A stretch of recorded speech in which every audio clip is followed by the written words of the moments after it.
I'm joined here by Paul Hamill from UBS at the TabbFORUM Breaking Rates event. Paul, thanks for joining us today. Thank you. So I would like to talk to you about sort of the SEF process that we're going through. Everyone knows in 6 weeks we're coming up to a major mandate. I guess almost 4 weeks. Yep. As a major player in the SEF space and working with clients, what are you seeing with regards to the client experience? What are your clients telling you they need with regards to SEFs and managing that whole process? Sure.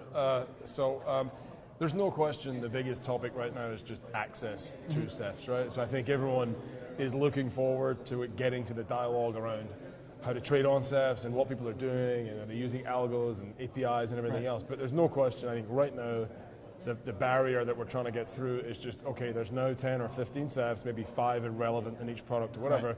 As a client, how do I get the benefit of that innovation? They're often new markets that the customer doesn't interact with today. How do they get access to it? How do they get the benefit of that liquidity, the innovation, whether it's a central limit order book or something that they've never done before, without, or in the simplest fashion without all the heartache, without all the logistical. Typically, I think for most customers, they came out of the gate here thinking, do I really need to build a pipe to every one of these SEFs? Do I need to sign the rule book of every one of these SEFs? Do I need to sort of have an operational compliance process around being a member of all these SEFs? And I think that's the big challenge. We're certainly focused on trying to help customers find ways to get the benefit of that liquidity without having the sort of operational, technological, and legal overhead. You had mentioned the connectivity issue. This is something I've been following. I'm very interested in that. So, when we went electronic in the equities markets, there was a big scramble to do all these direct connect networks, and the logistical management of that became a real problem. Sure. Are we seeing the same challenge around the SEFs, or are the people finding a new way to connect the SEFs? Are they doing the internet? Are they using sort of the extranets, or is there other mechanism for connectivity?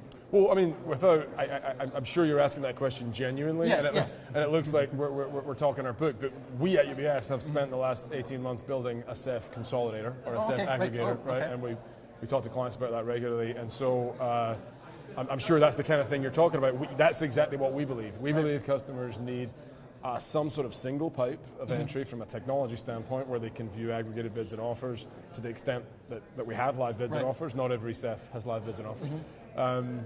But we also believe they just generally need a kind of introducing broker model that they use in the futures type market. So most customers there's the liquidity, I want to get it, but I don't want to necessarily become a direct participant of an exchange to get there, right? So using equities as a parallel, very few of our customers are direct members of the NYSE or NASDAQ or Eurex. They go through an introducing broker, right? And the relationship there is the introducing broker is the one who has invested the technology typically, or the dollars in the technology, the pipes, the plumbing, the legals. And the customer benefits from that because they're not doing either enough volume or they want to spread their volume across multiple venues.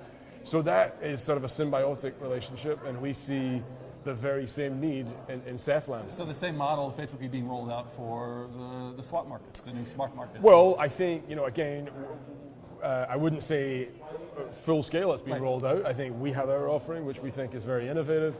I don't think yet there's anyone with something as developed as we have. But so it would be unfair to say, it would be untrue to say, yes, the same model applies. I mean, not everyone is doing that yet. We're certainly doing it.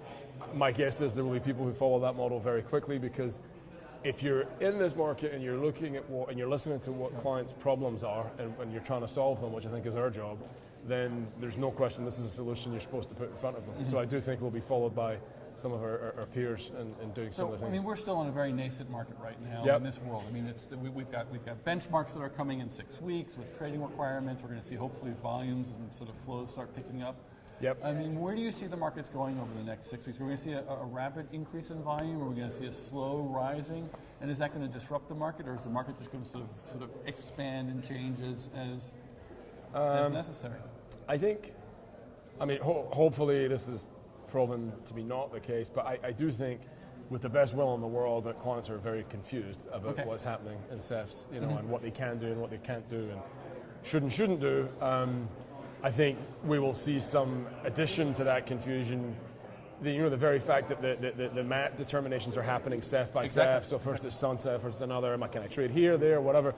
I do think people will sort of step back a little bit just to sort of let the dust settle and be trying to get information and make sure they don't inadvertently break any rules or do anything they're not supposed to do. So to the extent that there's, the market doesn't drive a different outcome, if it's just kind of business as usual in terms of volatility and trading, I would think that people will try to do as little as possible, just for those first few weeks. It's good to know that people are people no matter what business they're in. Yeah, I mean, like, people don't just come in and start pressing buttons and seeing what happens, right? Just because something's new. So I do think it'll take a while for people to, and again, I'm sure us and our peers and everyone else are trying to educate as much as possible. But there's not that much information. It's even the MAT determinations, we're still not sure. We'll know tonight at midnight, right? Whether the 90-day period has expired, but are the CFTC going to accompany that with some no action relief for certain things? So again, a lot of the information comes out quite late relative to the size of the change that's occurring, right? And this is a massive market. Massive market. So 4 weeks is exactly. It's not 4 weeks is not a long time to get the final news. Okay, that's it. This is what's in scope. This is what's out. Everyone go. We'll see in mid-February. So I do think it will take a little bit of time, even past that date, for people to get themselves comfortable, signed up, ready, prepared with whatever mode they've chosen. Well, Paul, I want to thank you for joining us on what may be your last free day for the next 6 to 12 weeks. Thanks for joining us at Breaking Rates. Pleasure. Thank you. See ya.